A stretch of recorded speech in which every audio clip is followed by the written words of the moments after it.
We'd already had a great adventure just getting this far.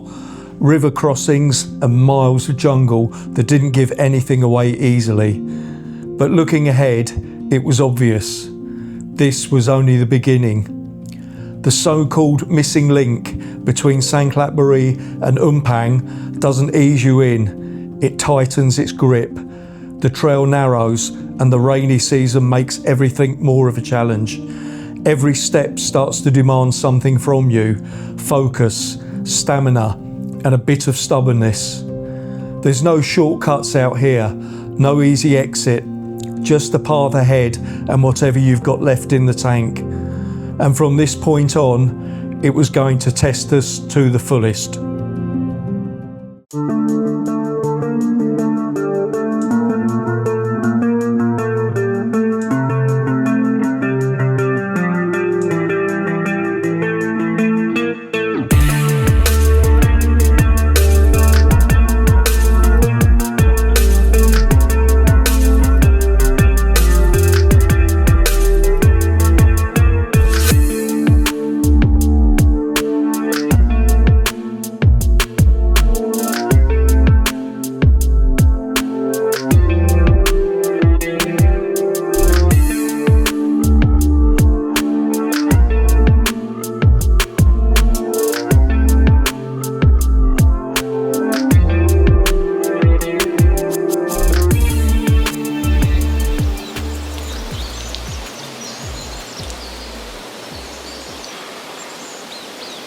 Feet that time, mate. No, I'll just go over for Shoes off you. Yeah, comfortable. No difference to me. Nice dry socks on when you put it that way. Right. Yeah, I think your shoes are like that. They're harder to get wet, but harder to dry. Yeah, absolutely. Mine just dry really quick. Makes no difference to me. Now, for some reason, Alan, this is one of the most memorable bits of the hike. Perhaps you can talk us through it? Well, I think we were all trying to make the most of the adventure. Where we could have just walked through the 6 inches of water, we tried to do it properly by using the bridges.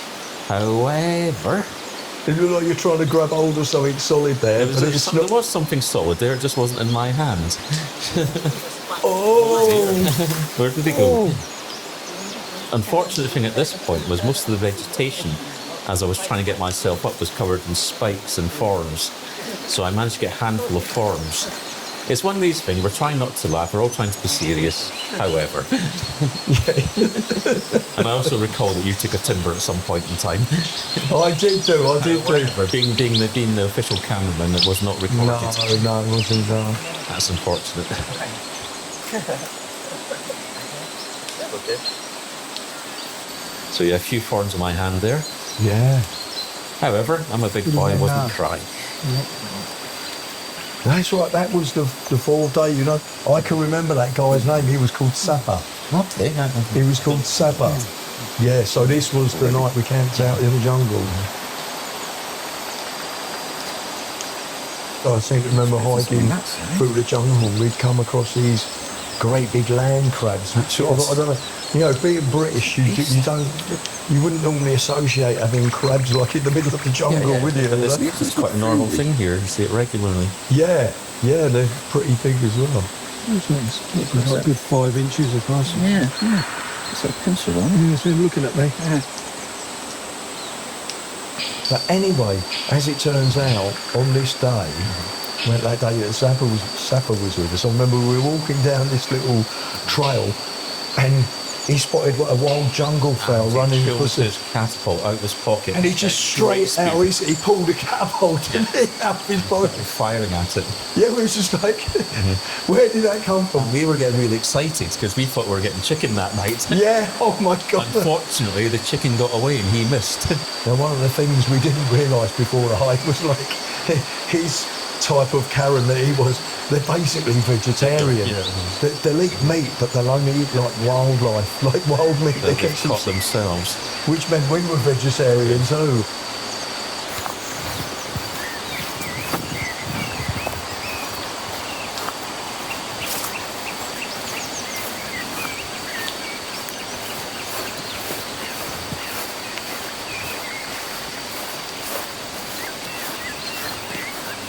Now, I think on this day, I think it was beginning to sink in with me that all we were going to get was noodles. Yep. And I seem to recall having lunch using big leaves as plates.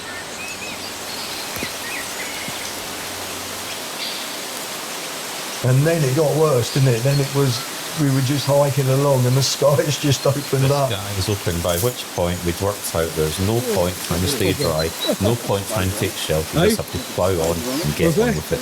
Yeah. We got wet and we stayed wet. And that and as it happens, that was the night that we were actually camping out in the jungle. We tried in vain to dry our clothes by hanging over trees at night when it stopped raining, but the next morning everything was still as wet as it was the night before. Yeah, it was. We were permanently wet.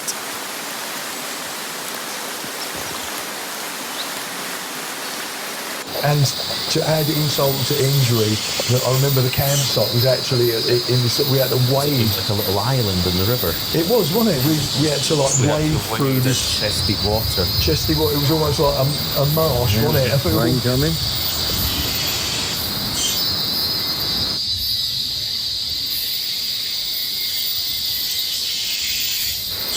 What's for dinner, Jack?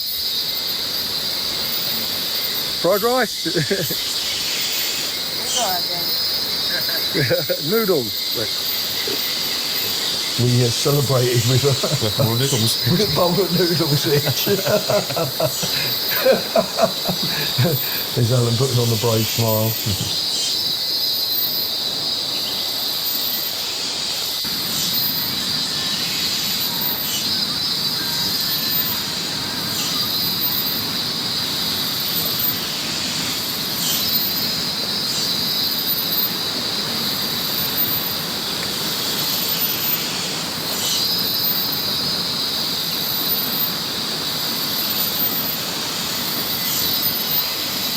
We all sort of stripped off to our grots and hang our trousers out on these makeshift lines and put our in tins the up. vain hope that things might dry a little bit. All bottled, there was no bottled water that we had anywhere, all the water that we had every day, and we obviously consumed a lot when we're trekking many, many kilometres. All the water had to be cleaned by some form of boiling or distillation process. Yeah, and that was it. And also they needed lots of water to cook the noodles.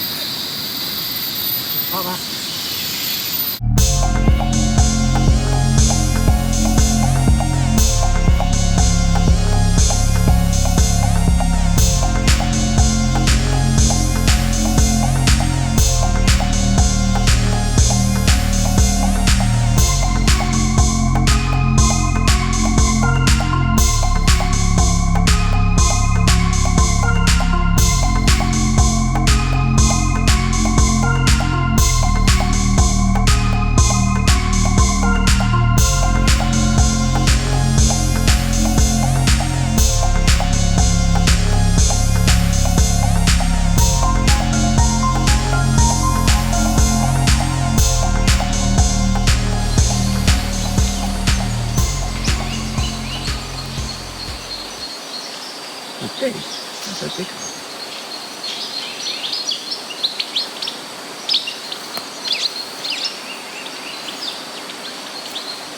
Chickens. Hello, how do you do?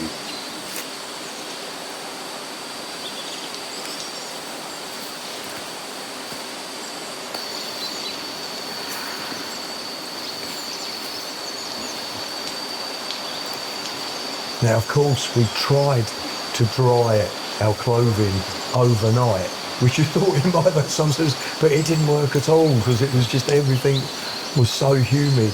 Humidity was high and the drying was zero, absolutely nothing.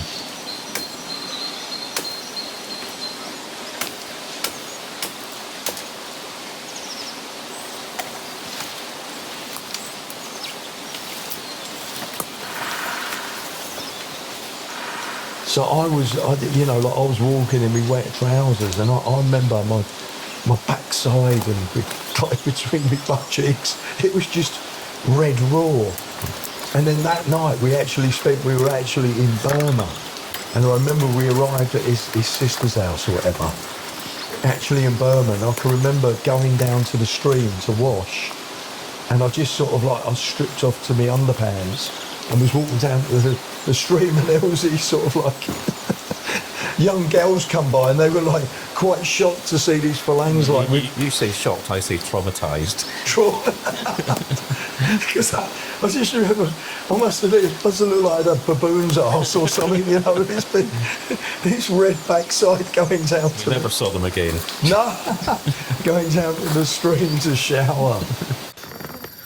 So we arrived at this village in Burma to spend the night, and it was just like, I remember, it was just steaming hot, and we were like, you know, we were kind of exhausted, and laying down, and all the insect bites we were accumulating, you know, because it was like that time of year, you know. We had literally hundreds of bites, hundreds. We'd been smart enough before we left that we'd stocked up on insect sprays and all the things that were required. However, there was so many, just you couldn't have had enough insect spray. You know what? I actually sort of blame it. I should have known better. You know, it's not like I didn't have any jungle experience, but I think I was so sort of happy that I'd actually found somebody crazy enough to do the hike with me that I gave the fact that it was the rainy season less importance than it actually deserved. We were relatively well prepared. However, we could have been much better prepared. Oh, I mean, look at it. I think there's a few clips on here, you know, where you can see how many insect bites we got. We got a lot of bites. Oh, it was just a big itch. I think I still have some of them. Pretty sure I still do.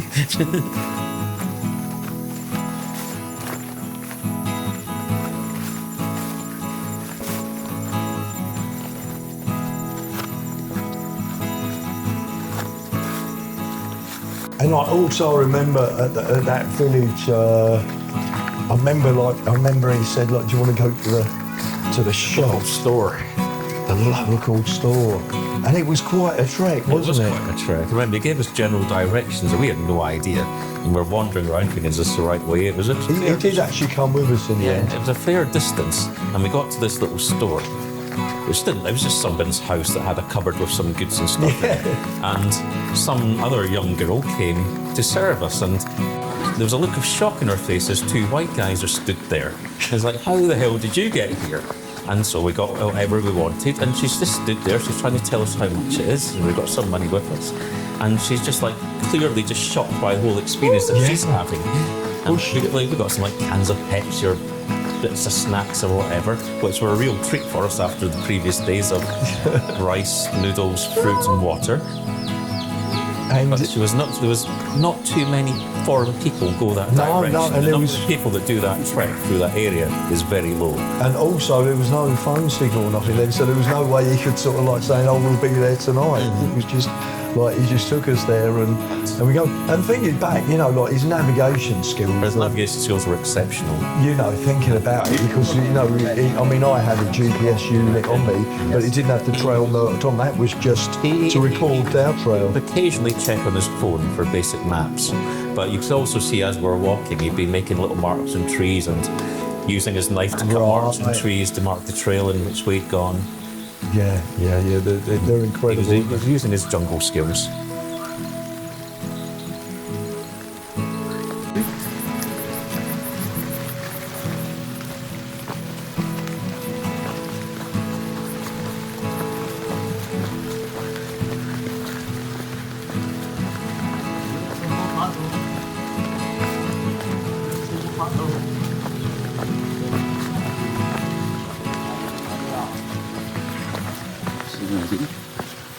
Well, I said this is early the next morning. I think we were feeling a bit battle weary, weren't we, by this time? Absolutely, we're battle weary, but we knew we're on the return leg. Yeah, we'd passed the centre point, and everywhere was towards civilization. That's right. Yeah, in fact, I think we just had one more night, didn't we? And 2 more days hiking, and one more night. Certainly, as we got closer to the end point, the number of people became higher, the number of buildings and facilities became higher.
Yes, I remember that. Yeah, it was that lovely little bridge. We went over there, and it was like that day. It was quite scenic, wasn't it? With all the hills. Doesn't feel so secure in this centre bit, but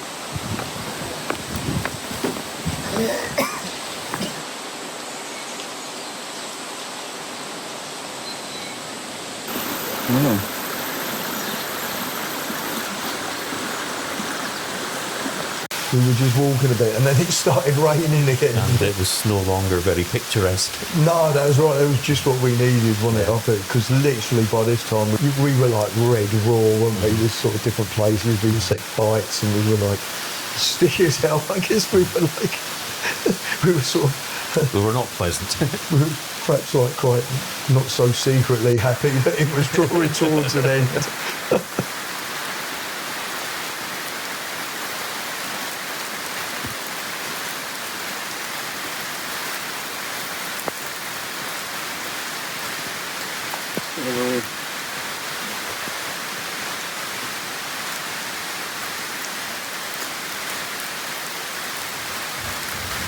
Now, after we'd walked through that rainstorm and then we got in the village, it was steaming hot.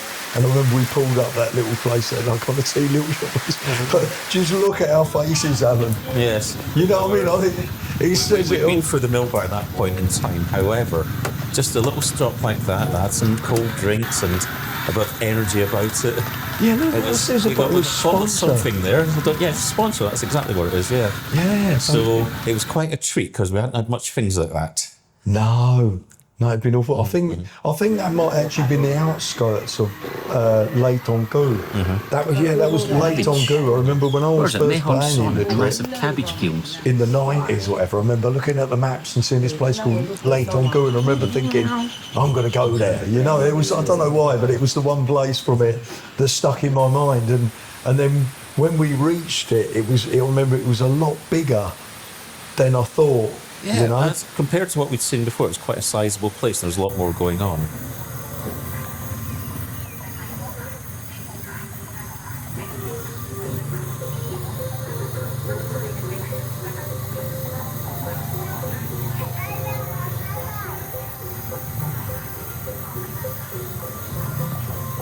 So that was it, yeah. So we went to Tong Ku, didn't we? And then we did that little detour to quite a little waterfall.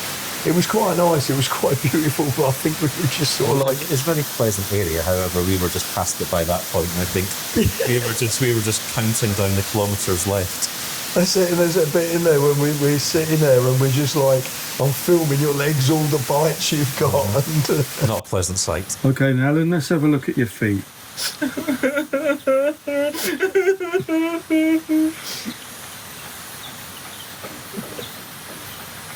on my arms, oh my God, I mean, looking at it, I'd kind of forgotten it until we looked back at the videos, you know. It was awful, wasn't it? Every limb was red raw, covered in bites. Every bit of skin that touched another bit of skin was raw. Oh God, we suffered, didn't we? Absolutely. No pain, no gain. And then we walked back in the village, and I remember, like I said earlier, it was a lot bigger than I thought it was going to be. It was actually quite colourful, wasn't it?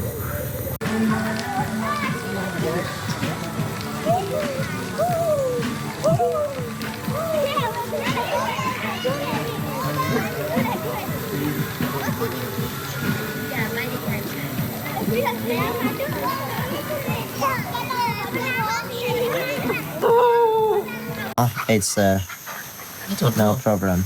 I don't know, it's just like because they're wet. There's some leech bite. Yeah. That was on the second day. Yep. And the itching. It itches well. We go back to the village. Are you ready? Go back to the village to visit my... And of course, in Tong Ku, they had this sign, didn't they, with all their little... All the rules. All of the village. rules, like no meat and that, unless you catch it yourself and all that. And of course, Thou shalt not covet thy neighbour's wife. I wish we'd have been given a copy of that before we started. We'd have known what was coming. Exactly, because those were the rules that we had to abide by all of the hike.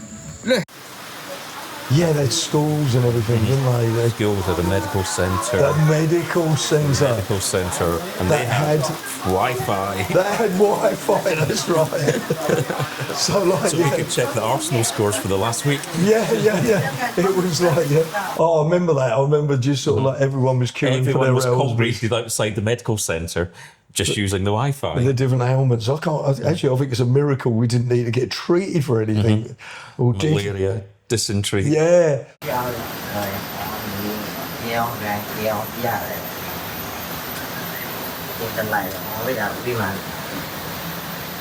Sinking, sure.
Now I remember on the final day we started walking. I remember, of course, it started to rain. Again.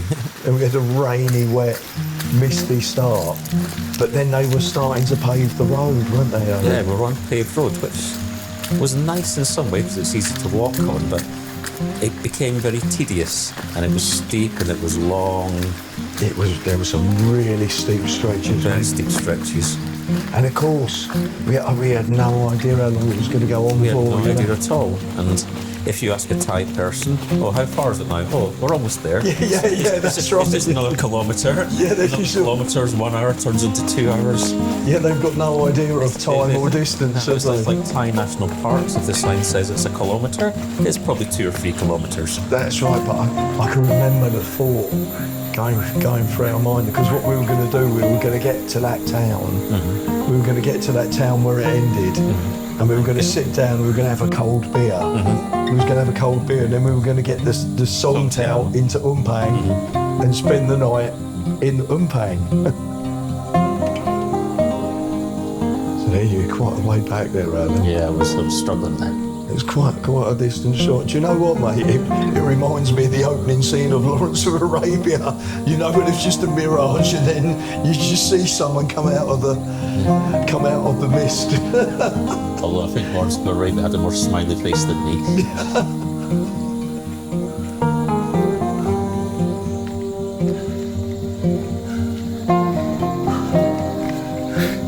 Biscuit má.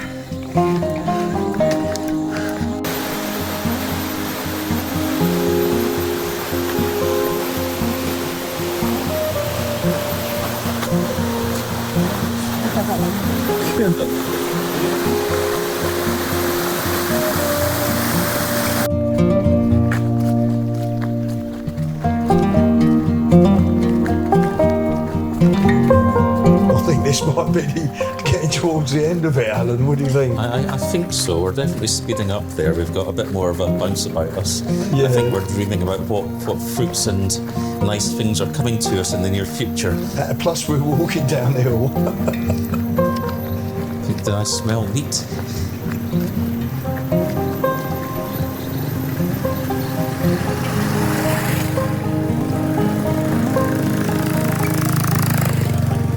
More to coming.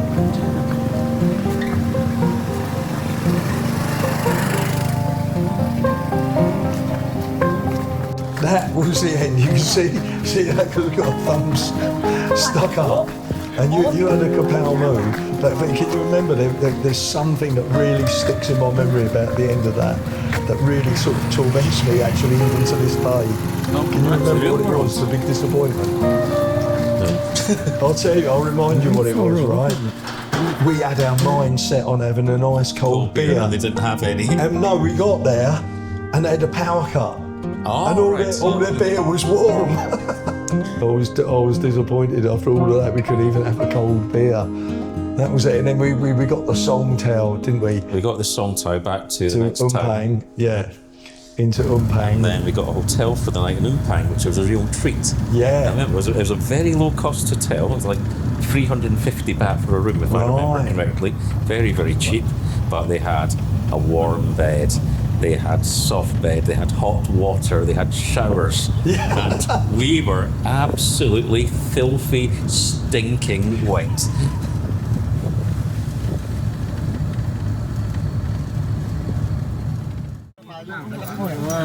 Umphang is like, I think it's one of the most remote, if not the most remote places in Thailand. And to get to Umphang from Mae Sot, you have to go through a road they call the Death Highway, yes. which is just like 2 or 3 hours. I remember being on that road. Totally worry A lot road. of crashed cars on that road flying. A lot of crashed cars. But one thing I remember in that town, that the locals at that time, I don't know if it's still the situation, from Umphang were actually hopping across the border into Burma, Myanmar, to take a and quick getting the road there. Yeah, because it's much quicker. Because it was actually quicker to use the road in Myanmar. For us, that And wasn't. then cross. Oh, that's right. But they wouldn't let us do it because we were Farangs, would they? But Thai people, they'd look the other way. So we got the song tower for several hours. So I remember in the morning we went to get the song tower, the first song tower, like 8 a.m. or whatever it was. And we got there. We were the only people there. And I remember we got the song tower. And we thought, this is going to be nice. We can stretch out. We can relax. Yeah. And by this time the song tower left, there was still only a few more people on it apart from us. But as we continued the journey, which was several hours to Mae Sot, more and more people got in the song tower with all their baggage, all their produce they were taking wherever they were Alan, taking. I've got video, so we'll put this, we'll superimpose this over the video, and one strong memory I've got from that, like you say, is how uncomfortable it was because you've been swung around and people are literally hanging off the back of it. There's people on the roof of the song tower. Yeah. Can you remember that woman like leaning her head on my shoulders and falling asleep Yes. on my shoulders? You thought you'd pulled. Now, what you have to bear in mind is that the walk, I believe the figure was 116 kilometres. I measured it like that was what Something we'd like that, walked, yes. 116 kilometres. But the journey back was over 900 kilometres. was over 900 kilometres because you can't drive through the forest. You have to go around all that forested We area. went through 4 or 5 different provinces. Yeah, I think we did it over 3 nights. 3 days, yeah. It took us 3 days on public transport. I think the first day we stayed in Kampong Phet, the second day we stayed in Sangkhlaburi, and then the third day to Sangkhlaburi. Yeah, it was like, it was really long, and that was just to get back to Sangkhlaburi where we'd parked the car, where we started.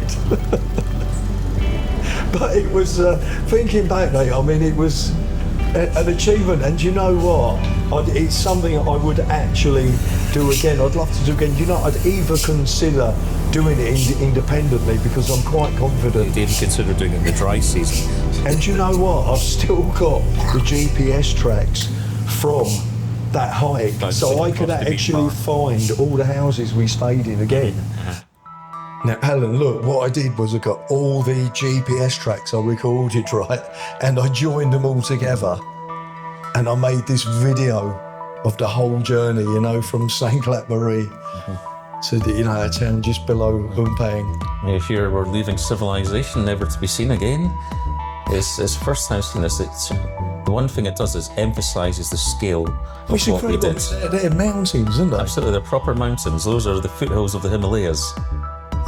These are mountains, and this is like, I don't know. Yeah, it's just I couldn't believe it when I first sort of like put the clip together. and played it through, it really put it in perspective. I mean, all them hills, we were going up there. It's one thing when you set out on a trip and you go to climb a specific mountain, you start at the bottom, you go to the top, you come back down. But this was a mountain range we were crossing. I mean, just look at it. I mean, you can actually see it like that. You can actually see it as like different.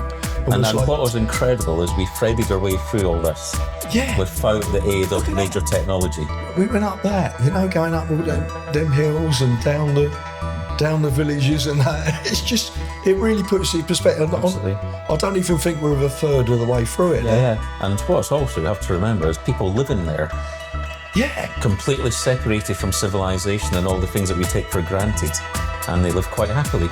Yeah, no, that's a good point, because I don't know what it's like today, because we're going back. This was 2018, so we're talking about 8 years ago. But I think in most of them places, not a lot would have changed. Not a lot would have changed, and they don't want it to change. They have their way of life, which is different from other people, and they want to retain that. Yeah, sure. But obviously, it's changed a lot. It's. I think that's the thing, with the Karen people. They were sort of hunter-gatherers, and it doesn't. Absolutely. It doesn't sort of rest easy with the whole area being like a conservation place now. But just like honestly, just looking at this now, it's just. It was a major undertaking. If someone had shown me this before we undertook we'd it, have probably said no. We'll give it a miss. Are you crazy? But luckily, we are a bit crazy. Yeah. I think this is just bringing home to me just how much. God, and not only were we about to undertake that, Alan, in the rainy season as well. God, it really was hilly terrain, wasn't it? Absolutely. There wasn't many flat sections. No. And even even once we got to the end, there wasn't any flat sections. It just continues like that. That's it. Look, you can see the town at the end coming up there. Yeah. That was it. And That's it. That was it, mate. It's good. That puts it in perspective, mate, doesn't it? All right, well, look, thanks so much, Alan. Really good to catch up with you again. Thanks for doing it. It was something that I'd been talking about for a couple of years. I said to Alan, I've taken all these little clips. I said, they're not really, because of course this was long before I was vlogging that we did this. Mm-hmm. So I wasn't, I was recording all these just little videos. I wasn't intending to make it into a vlog, but I was looking back and I was thinking, well, I've got all these little clips and I knew you'd taken. And we did this little exciting trip and it'd be a shame not to show it. Exactly. So I just thought, I could do that sort of retro video thing. So I'd said to Alan, would you be willing to do, sort of a little voiceover to it? You just happened to be back in town and you agreed to come over. Thanks very much, Alan. You're welcome. Cool to see you again, and I shall have to get editing, mate.